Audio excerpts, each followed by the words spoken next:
All right. Hello, everyone. Thank you for joining our third professional development series event. I'm excited to welcome Dr. Spencer Lake from Washington University in St. Louis.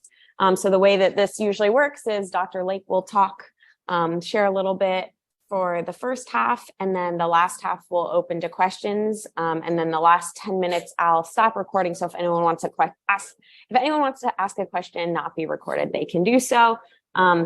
Dr. Lake focuses on soft tissue research and looking at biomechanics of soft tissue, which is a pretty exciting component of biomechanics. And today he's going to talk a little bit about some of his clinical collaborations and how he keeps his biomechanics research clinically relevant, which is really important and sometimes hard for engineers and for us to do, but I know that we all want to help patients and people get better in the long run. So we're very excited to have you, Dr. Lake. Thank you again. Yeah, thanks for the invitation. I'm super happy to be here and glad to have some folks on the call. I will just add a quick caveat that my dog is wandering around here somewhere, so if we hear him at all, and a couple of kids will be coming home from school sometime during our call. But other than that, I'll jump right in. This was a fun topic to think about a little bit. And as a preface to this, I wanted to share just a tidbit about my background because it kind of sets the stage for the type of research that I do. So if you're savvy on city skylines, you might try and guess where I've done my training as these pop up. But for my undergraduate degree, I studied at the University of Utah and I did biomedical engineering, bachelor's degree. For graduate school, I went to this great city. If you might know, that's Philadelphia. I studied at the University of Pennsylvania and did a PhD in bioengineering. And my postdoc training here, this one might be a little harder to pick up, but this is the Twin Cities, University of Minnesota, again, biomedical engineering. So you can see engineering kind of throughout my training. And then since 2012, I've been a professor at Washington University in St. Louis, of course, with the art chair. And I'm in mechanical engineering material science, and I have a secondary appointment in orthopedic surgery. So my training really is bioengineering and biomechanics kind of throughout. And my lab is the musculoskeletal soft tissue lab. We study multi-scale structure function relationships of soft tissues and some work at the joint level. And these are kind of our three main areas: tendon mechanics, polarization imaging to look at microstructure, and post-traumatic joint contracture. And I'll touch on a couple of these a little bit today. But just kind of to set the stage, our work really is basic science. And I don't do any direct clinical work or work that I would say is super translational. But having said that, as Anna said in her introduction, we do want to try and keep our research grounded in what is useful for eventually helping patients and kind of connecting with the clinic. So I'll kind of focus on those aspects with my talk today. So I'm going to share two kind of research vignettes, kind of short stories of some of our research projects. In particular, how we've leveraged connections with clinical folks. So first, I'll talk a little bit about ACL and some work we've done there, and then I'll talk about our animal model of post-traumatic joint contracture. I'll share just briefly a couple of thoughts about maintaining clinical relevance in our work, and then open it up for any questions or discussion or whatever you guys want to talk about. So jump right in first on this topic of the mechanical and microstructural properties of the ACL. So a lot of the work we do is looking at soft tissues and trying to understand how they're organized and how they're put together and what they're made up of, and how that lends the unique mechanical properties that they need to function. So, tendons and ligaments are common tissues that we look at, and they have this hierarchical organization you can kind of see here of increasing length scales. And one technique that I've used for many years now, back from the days in grad school, in different variations, but is called quantitative polarized light imaging. And the idea basically is you can generate circularly polarized light, which is kind of the bottom of this picture, and shine that light of a known polarization state through a soft tissue that has this birefringent optical property, and then capture the light on the other side using a polarization sensitive camera. And nowadays we use what's called a DOFP, or division of focal plane polarization camera, where basically you have a little polarization filter over every pixel in the camera. And so every grouping of 4 pixels, like 2 by 2 pixels, called a superpixel, you have these filters at different orientation angles, and you can capture the polarization state of the light. So we can capture these two parameters that we call AOP and DLP. So the angle of polarization is what orientation is the collagen in your soft tissue, and DLP is how strongly is it aligned in those directions. Okay, so this is the background you kind of need to understand this first project. So our videos look something like this. This is just a piece of tendon as an example, but we can do this dynamically while we stretch the tissue or test it in different ways. And so on the left, you can see these colors are indicative of the DLP. So again, that's the strength of alignment. So how isotropic versus how uniformly aligned is the collagen. And on the right, the colors don't change much in this video because it's already highly aligned, but this is showing the angle, orientation angle of the collagen. Okay, so I had this background and this experience, and what happened in this particular project is when I came to WashU about 10 years ago, I started meeting with people, and I met with a number of clinicians early on, and I met with a sports medicine orthopedic surgeon named Rob Brophy, and talked a little bit about my background and some of the things that I did, and I talked about this technique of using polarization imaging to look at collagen alignment. And he talked to me about ACL injuries and ACL reconstruction, and some of the questions that he had at the time that he thought this technique could maybe help illuminate some answers. And specifically was this question that I highlighted here, which is he wanted to know, are the two bundles of the ACL different? So there was some data already that had been published that showed that in terms of mechanics, there were some differences between these two kind of segments of the ACL that I'll talk about in a second.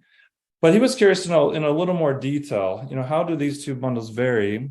And are they quite similar in terms of their structural composition or organization to that, and just a little bit of difference in mechanics, or are they more different than that? So we kind of brought on board a resident at the time, I think he was a second-year resident, Nathan Skelly, and kind of embarked on this project to study these properties in the ACL. So the objective was to determine whether the material properties of the anterior medial, which is kind of the front inner portion of the ACL, and the posterior lateral, so the outside back portion, whether these two bundles are different. So we wanted to do tensile mechanical testing, use our polarization imaging to look at microstructure organization, and then also track dynamic fiber reorganization under load. So we got 16 cadaveric knees. These were actually quite young. The average age was only 41. And dissected these out. So a couple pictures shown here. This picture on the right is where you can see the femoral condyles have been split. You can see the ACL and the PCL shown there.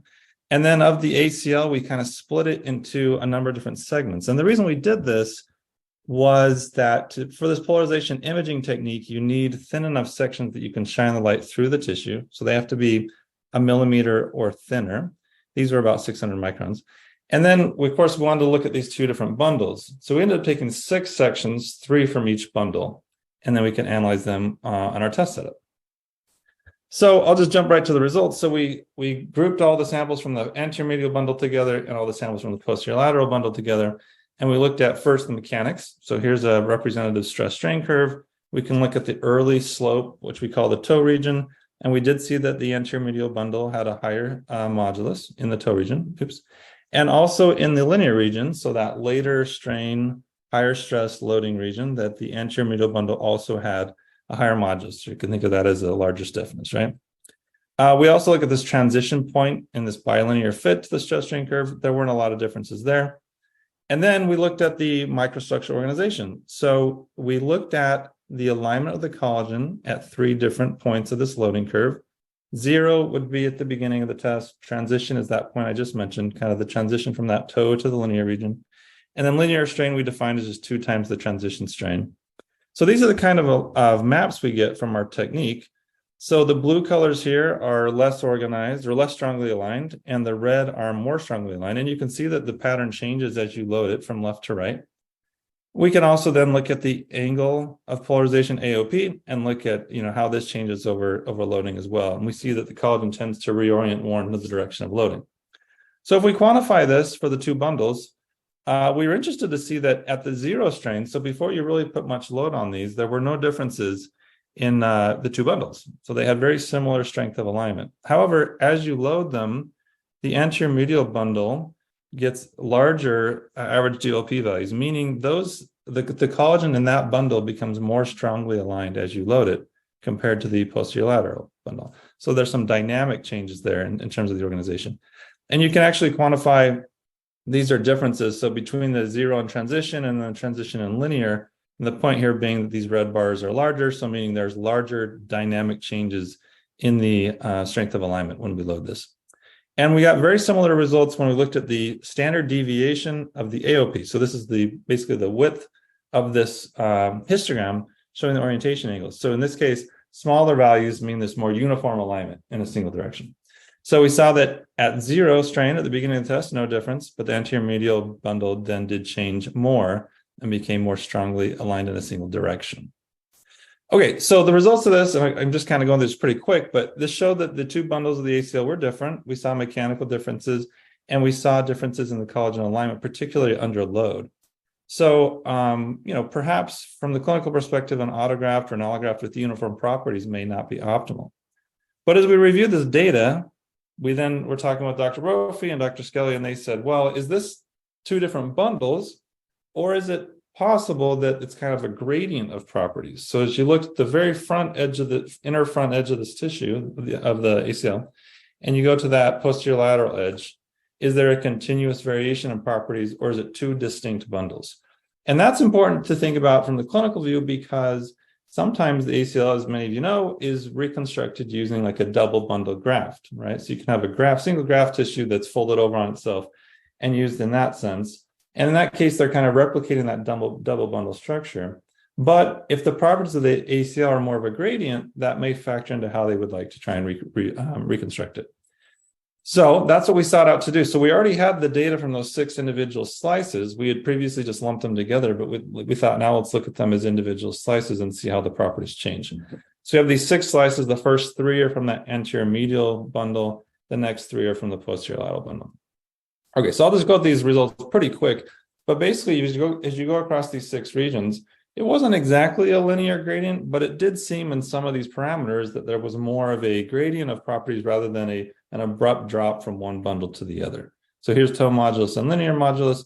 And then we can look at the average DOLP. Again, this is that strength of alignment. And the colors indicate the 3 steps of that loading curve. So initially, it's fairly horizontal. That blue line is the 0. There's not a lot of difference between the 6 bundles, or 6 regions. But then as you load it, it kind of rotates up. In other words, the more anterior medial become more strongly aligned, which was kind of interesting. And these parameters did seem to follow, again, not exactly, but did seem to follow somewhat of a gradient through the tissue, which we thought was pretty fascinating. So just to kind of wrap up this first little research vignette here, we did find that the material properties of the 2 bundles were significantly different.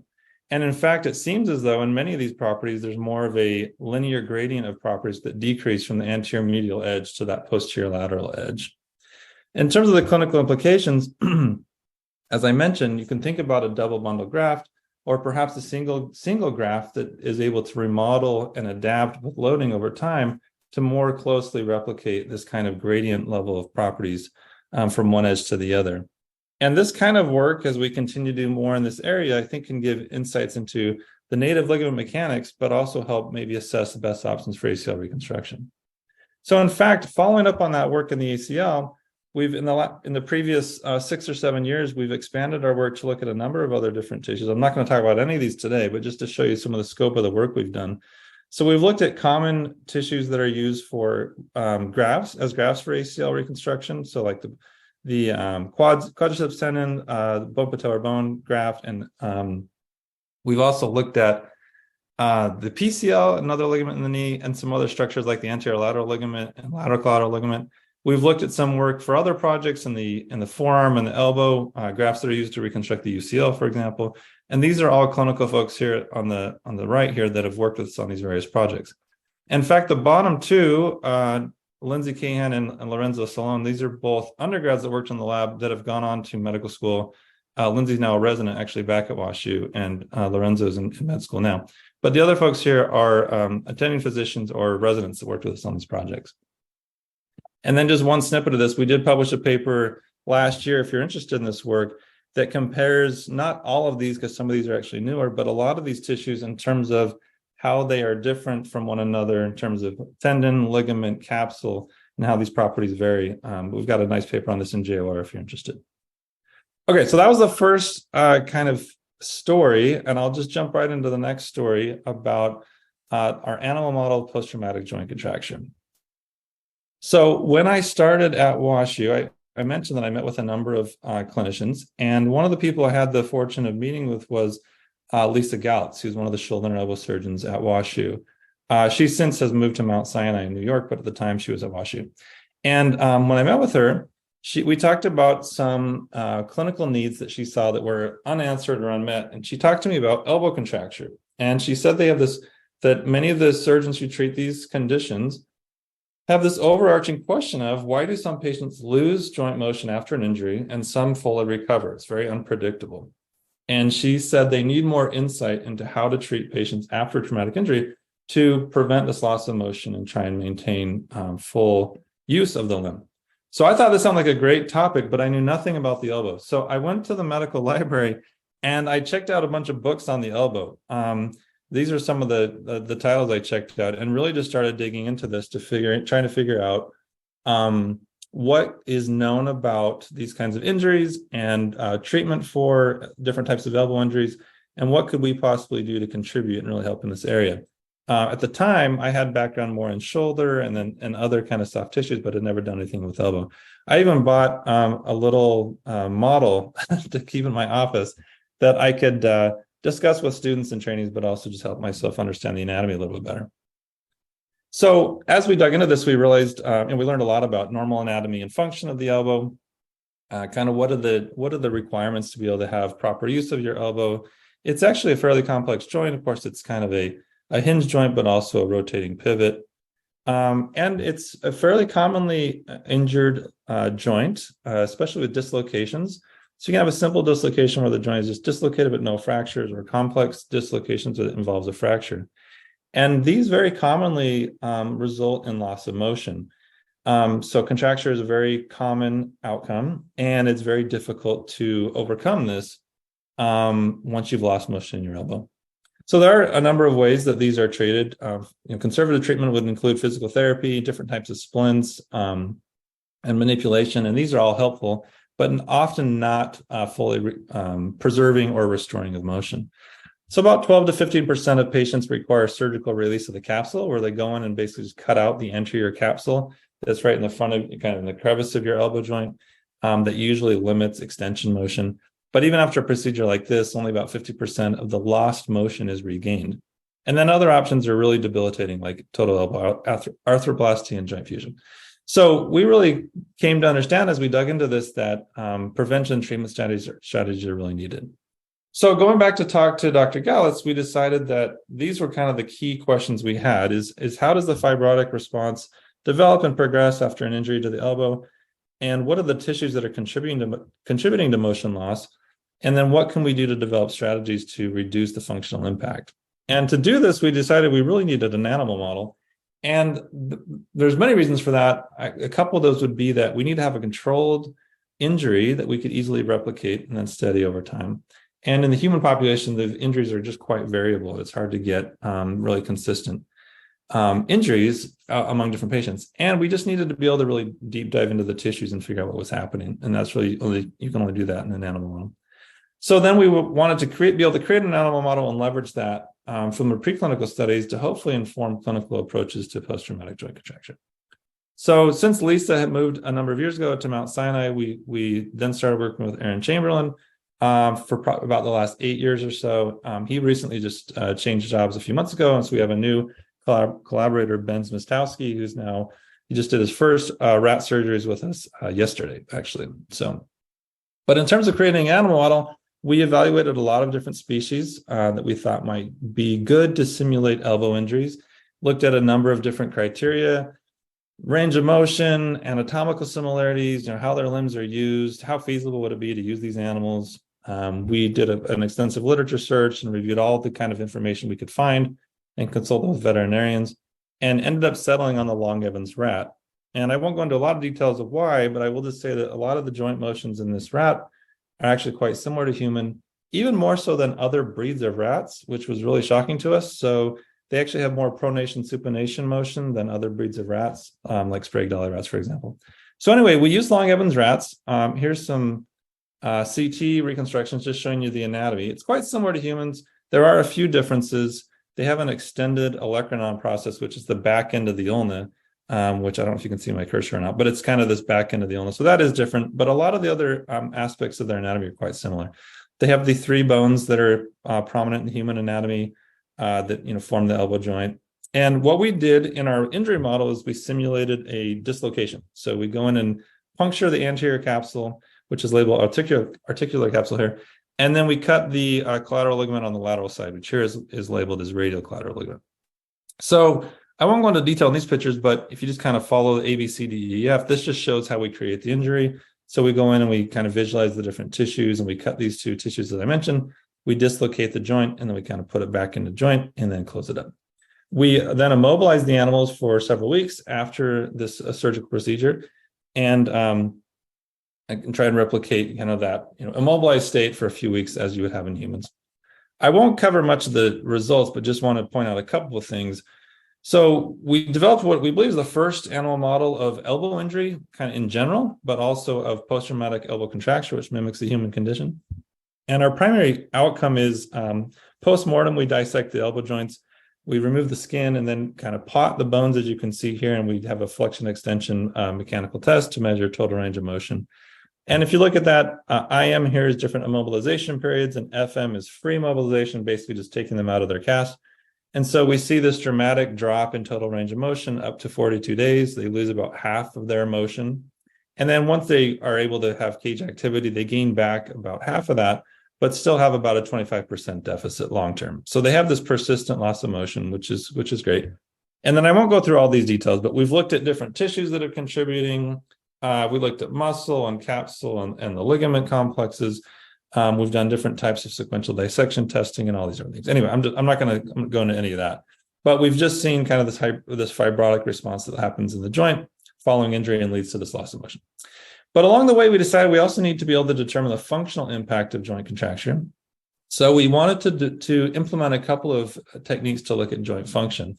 So we've used a gait analysis system that was developed by Kyle Allen at University of Florida called Gator. And then we built our own custom grip strength device to measure the amount of forelimb strength in these animals. I'll just show just a slide each on these just to give you a sense of these functional tests. So Gator is the system where the rats walk through this arena.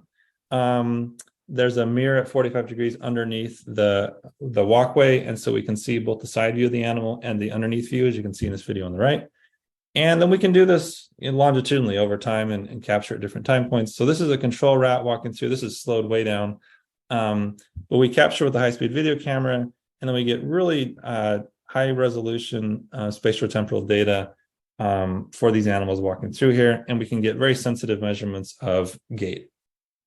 The other technique I mentioned is this grip strength device, and here's a little video showing how this works. But basically, we hold the rat, we get them to grab onto these little ladder bars, and then we slowly pull away, and we just measure with some load cells how much force they can exert in each of the limbs, and then we can normalize that based on their uninjured limb. And again, we can do this throughout different times. So in our injury model, just to show you kind of the functional results, so blue here is control, so uninjured, and pretty much every variable we looked at, so duty factor imbalance and then temporal and spatial symmetry, we see a large deficit in our injured animals that recovers partially over time, but remains different from control, even long term. And same thing with our grip strength measurements. So we see the same kind of thing. So this is, I think, further validating our model that we are able to induce this long-term loss of motion as functional deficits. Okay, so we're at where we have an animal model. We have experimental tools to evaluate treatment strategies because we've got this injury that's been replicated. And so our ongoing work now is looking at physical intervention, so physical therapy type approaches, biological interventions. We've looked at stem cell-based treatments and different types of antifibrotic and anti-inflammatory treatments. I'm not going to cover any of this today, but I was going to mention just one aspect of physical therapy because a clinical collaborator really has helped us with this. So we started off doing physical therapy with a treadmill, and I won't go into the details of the protocols here, but basically these are 4 different protocols we tried of different starting points of therapy on the treadmill, different intensities, different amounts of time. And the short story is none of this worked. Okay. None of this helped improve range of motion at all. And so we thought, well, something's going wrong here, because we thought for sure that giving them treadmill exercise would improve their range of motion during recovery. So we reached out to a clinician in physical therapy here at WashU, Renee Ivins, and discussed this with her and basically said, what is going on here? We did this treatment with treadmill and nothing happened. And so she recommended that we try and devise a physical therapy that would be more frequent than what we can provide with the treadmill, and try and get more elbow extension. And ideally, she thought that free use and not a forced exercise would be better too. So we thought about using wheels and giving access to the rats to run on wheels. And this became more evident when we looked at a video I actually saw on Twitter one day, which is this is a fluoroscopy video showing a rat walking along a rope. But what's interesting here is if you look at the bones of the forelimbs, and again, this is on a rope, not running on a treadmill. I know there's a difference there, but even just a normal walking pattern, if you look at the elbow joint, I can get it to play one more time. There's not a whole lot of extension. In fact, when the animal reaches forward, the joint stays at maybe about 90 degrees. There's actually the largest extension in the elbow joint when the limb is in the back, kind of still on the ground. So we thought, well, actually, maybe on the treadmill, they're not actually fully extending the limb much, the forelimb. And then I saw this funny video that someone posted on YouTube of their pet rat running on a wheel. And if you look here, again, this doesn't have an x-ray to show the bones, but you see how much the rat reaches up when it's running on this wheel. It's getting a lot more extension, pretty obviously. And so we thought, well, maybe running on a wheel will have that kind of motion. This would be a free exercise that the rats could do on their own, and they could have access to this anytime. So we thought it really kind of checked the boxes that we were looking at. So we built a whole system of larger cages where we could implement these wheels, and we instrumented these all. Here in the picture in the middle on the floor, you can see some clear boxes. Those contain all the electronics. So we have wheel trackers on all these to track how much the animals are running, and we're kind of off and running with this.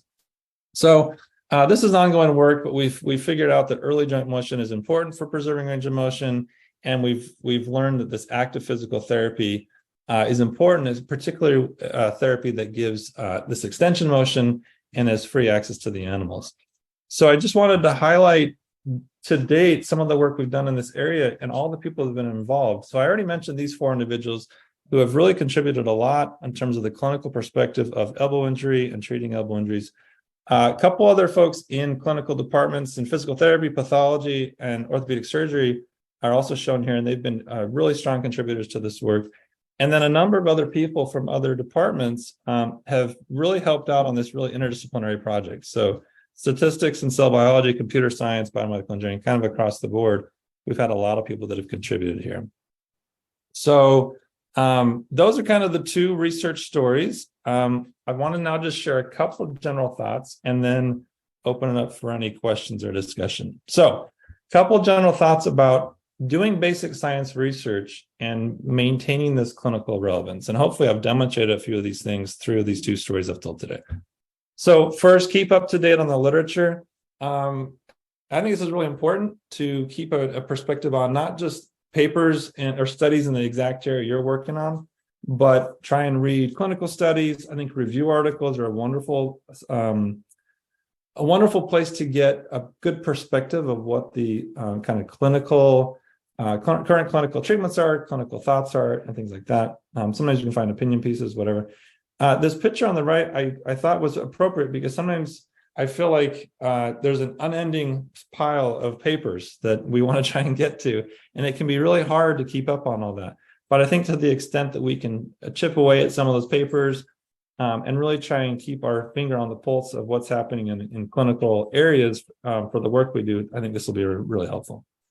Collaboration with clinicians. So I've talked about this throughout, and I had to include this picture. I just searched like clinical personnel or something, and I found the most ridiculous picture I could find.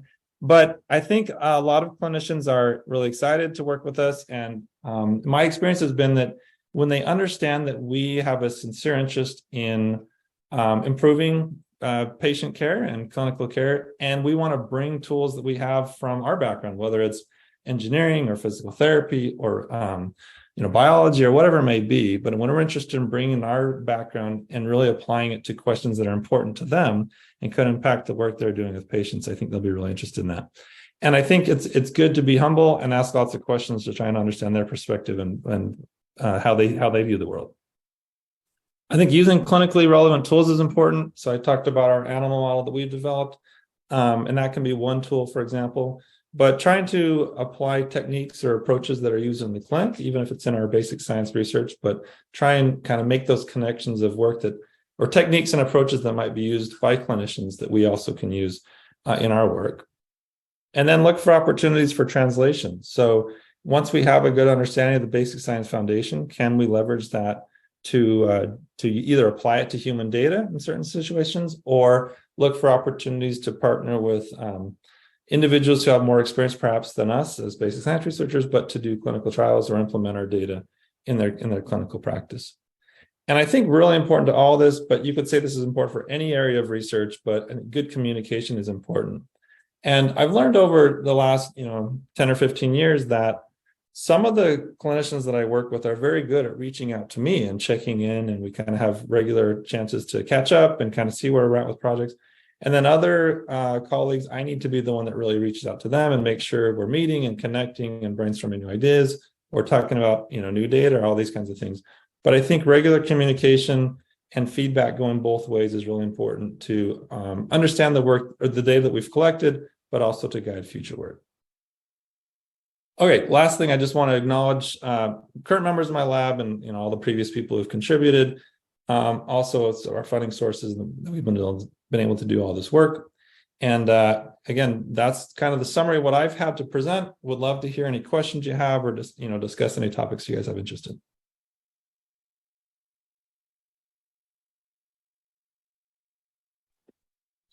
Thank Yeah, you. Dr. Lake.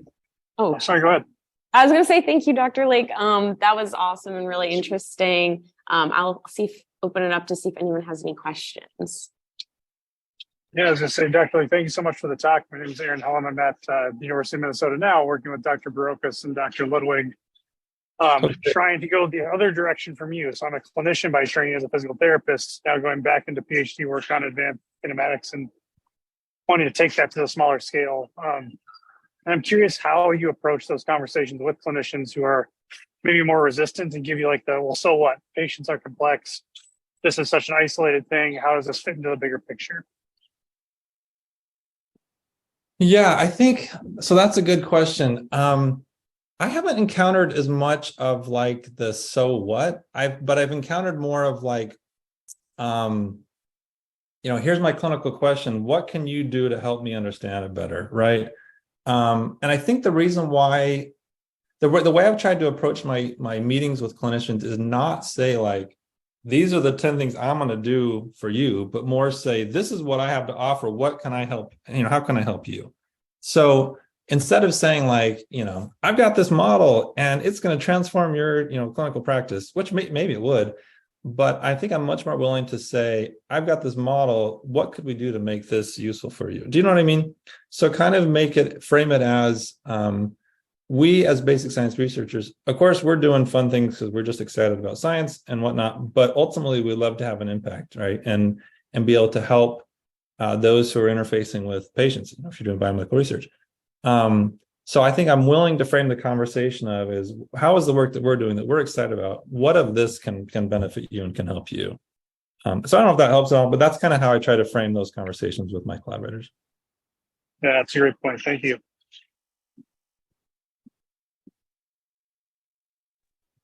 I have a question that's sort of on a similar vein. Julia Dunn, I'm working at the University of Utah, and I'm being advised by Doctors Bacchus, Henninger, and Foreman.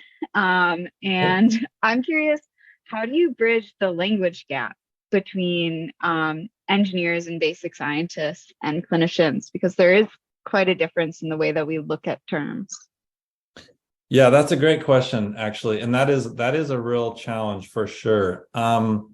When we have meetings with clinical collaborators, I try, both me and my students, my people in my lab, try and make sure that we are clearly communicating terms and concepts that won't be readily familiar. So, for example, we started doing some work in machine learning, and I'm not an expert in that yet, of course, either, but I have a better understanding of some of those concepts than our clinical collaborators. So trying to explain that to them is, what are the relevant points that are going to be important for them to understand without digging into the details of the math or something behind it, which isn't as important.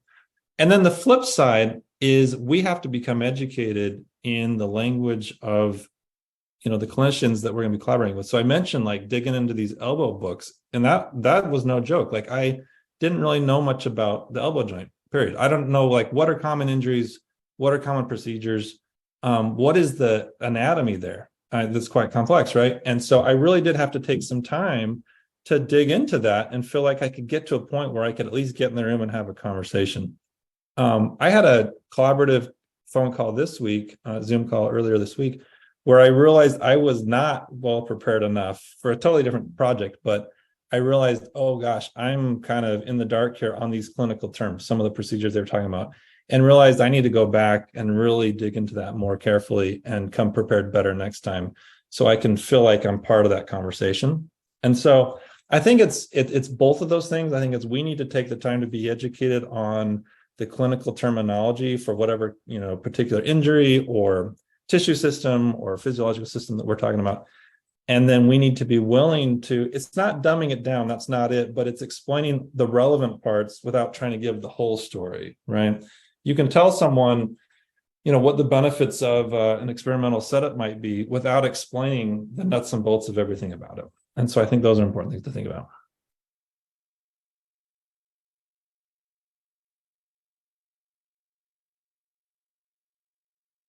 So I've had questions from University of Minnesota, where I trained, and University of Utah, where I've trained. So I'm wondering if anyone's from Philadelphia on the call. Maybe not. I'm not from Philadelphia. Oh, sorry. Did someone else want to say something? No, go ahead, Anna. Okay. But I am from the other side of Pennsylvania. One of the things I've struggled with too in clinician interactions is like time, and everyone's really busy. And I think clinician schedules are even a little are less flexible than researcher schedules often. And I have struggled with how much to bug them. Because to me, it's a very important thing. I need access to their patient records, or, I don't know if you're more with just doing brainstorming meetings, but do you have any tips for working with that type of timing and different priorities? Yeah, that's a very good question. That's something we deal with nearly every week. Yes, the clinicians we work with have extremely busy schedules. And so it can be very challenging, particularly for things like meetings during regular business hours. So I've had clinicians on most of my students' PhD thesis committees, and getting them to be able to commit to come to a thesis proposal, which one of my students is trying to schedule right now, that's very challenging. So what we've tried to do to facilitate that is basically say, we're willing to meet you whenever and wherever. So we often have early morning meetings, it could be 6:30 in the morning or something. And we've said we're willing to come to you. So they have a couple some of our collaborators go to satellite locations, and they say, well, I'm going to be doing surgery, at the satellite location starting at 7 a.m. If you want to come there at 6:30, I can meet you. And we say, great. So we go and meet them there. I mentioned during my talk that one of my collaborators is really good at reaching out to me, and he's extremely busy. But what he'll do is he'll call me. I swear every time he calls me, he's from an airport, right? He's waiting for a flight or something, but he'll just call me for 10 minutes and say, hey, let's just run through our projects and just touch base on them. What do I need to do? What do you need to do? Just where are we at with things? And I've found that those 10-minute phone calls are extremely productive. He also talks really fast, and we got through a lot of stuff, but it's really productive. And that's just on his time. There's just kind of random, moments here and there. So it's not like setting up a regular meeting where they have to take a break from their clinical duties, but it's like when he's on, traveling somewhere or something. So I think what I've tried to do is just make myself available and flexible to meet whenever and wherever. For things like, getting stuff from them, like clinical data or things like that, you may have to be patient on that. And there also may be opportunities to work through, clinical coordinators that are part of their group, or, other, like when we need to get documents for grant proposals and stuff, we're often working with administrative assistants and things like that. But yeah, you do have to understand they've got a heavy caseload.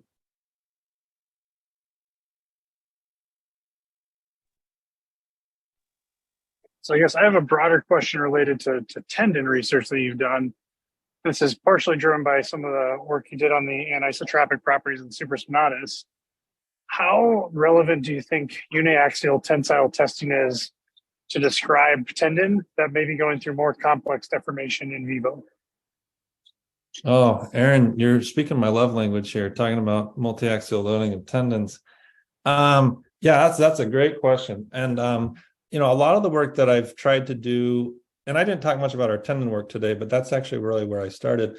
But yeah, a lot of the work we've done on tendon is trying to get at that exact question, which is these tissues aren't really just loaded in uniaxial tension, and they are loaded in a more complex way. And you mentioned my thesis work on the supraspinatus tendon, and the data from that clearly indicate that it experiences multi-axial loading.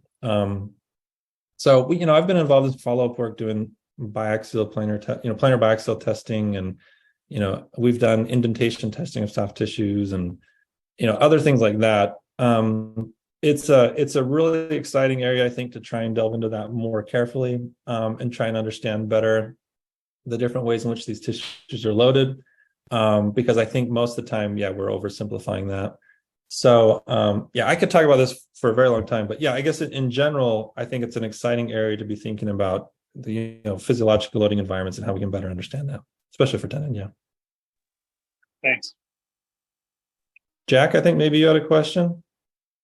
Yeah, Aaron jumped right in front of me. I'm actually working with Aaron up here at the University of Minnesota, but I was wondering, in your time across different departments, have you found that like engineering departments and orthopedics departments are better integrated at certain institutions, or has that been kind of uniform across, or is that just dependent upon like the people you end up coming across? Oh, that's a great question. I think that's a good question. I think it depends on a number of factors. There has to be a willingness on both sides, right, to take the time to invest the time it takes to make some connections and collaborations. I will say, since I've been at WashU, which is the only place I've been in a professor role, but I've been just completely shocked at how willing people have been to collaborate. It's been just absolutely wonderful. And I've collaborated with people at other places where I've trained previously, but at WashU, it seems like it's been easier than I anticipated. Just kind of reaching out and just offering, to meet up, to connect, to meet people and things like that. But I would say in my experience in general, even just visiting other places, seems like there's usually a willingness if you are eager to collaborate, you're enthusiastic about what you're working on, you're willing to have kind of a give and take relationship and not just solely take, people's clinical data or something, but have a give and take relationship. I think it can work out. Now, having said that, I've also had a few collaborations that we started, and then I pretty quickly realized either the project wasn't a great fit or wasn't maybe going to be a productive project for us, or maybe just the nature of the collaboration wasn't going to be super productive. So at times you have to kind of drop those and move on to other things that you think will be more productive. You can't work with everybody doing everything. So I think there is some strategy in deciding who to work with and who to focus with on collaborations. But that can be people dependent, can be department dependent, and I'm sure there's some institution dependency to that too. But I've had good experiences in multiple places. Yeah. Awesome. Thank you. Daisy, did you have a question? Yeah. Hey, Dr. Lake. Can y'all hear me well? Sometimes I don't know if these headphones work or not. Okay. Yeah. Awesome. I'm from the University of Houston, and I do I'm starting to dive into muscle tendon function, just basic research. But we don't have any clinical collaborators. So now when I see your presentation, I'm like, dang, do I need like 10 to 20 medical doctors and residents on my team to stay like clinically relevant? But then I know that Aaron was asking you questions about multidimensional loading of the tendon. To me, okay, that's like basic research. And I can see so in that kind of research, when you do that kind of like tendon work, do you talk to medical doctors about that basic research? Because I can see you talking to them about, mechanics and ACL injuries, or, the mechanics in a specific like type of injury. But do you consult with these medical doctors or clinicians when you're doing like purely basic research without relating it to a certain type of injury? Yeah, that's a very good question. Yeah, thanks for that. Yeah, I would say the answer is no. I don't talk to clinicians about every single thing we do. So yeah, that's a great point. And the stories I shared today were ones where I think we've had the most interaction with clinicians. And even where we do have a collaborator that we might connect with from the clinical side, you don't have to have 10 or 20, as you mentioned. You can have one good collaborator who can give you a lot of insights. But no, we don't have a collaborator with every aspect of everything we do. But it's nice to have, like, on a bigger project, it's nice to have someone that we can get perspective from. So just as an example, on that joint contracture project I mentioned, we got a lot of people working on it. We're doing a lot of different things, and we don't consult with our clinical collaborators on every aspect of it, right? They're busy, they're doing lots of things. We don't bring them to every meeting or things like that. But what we will do is when we're trying to decide new directions to go, or we're trying to interpret some of our data, or we're trying to think about, how would this eventually be able to translate back to the clinic and help there, then we absolutely bring in our clinical collaborators and reach out to them. So I had a conversation with one of my trainees this morning, and we have all these MRIs that we've gotten of our rattle. Anyway, long story short, we were talking about, like, is now a good time to reach out to our clinical collaborator, or are we not there yet? Do we need to get more data or more perspective on this, more analysis? And we decided to hold off because we thought, well, it's not quite at a point where we need to get their input. So I think it's, there are definitely active participants in our research projects, but not all the time and not for every single thing we do. Yeah. And then just last question, how challenging was it to make that same type of injury in your rat surgeries? Yeah, that's a good question. We tried a few different surgical models initially and evaluated them, and kind of our first paper looked at 3 different injuries, and we settled on this one that we do that replicates dislocation. But yeah, it definitely was a whole new thing for us. It was kind of a trial and error initially. We first tried it on some dead animals and then moved to a surgical model. But it was super exciting, super fun too. But yeah, it was a fair amount of work to figure that out initially. Actually, the hardest part to figure out was how to immobilize the animals so they couldn't get their limb out, but that they were comfortable with the immobilization route. That actually took some creative work. Yeah. I'm going to pause the recording so that if anyone has any questions that they want answered to not be recorded, they can do so in the last 10 minutes.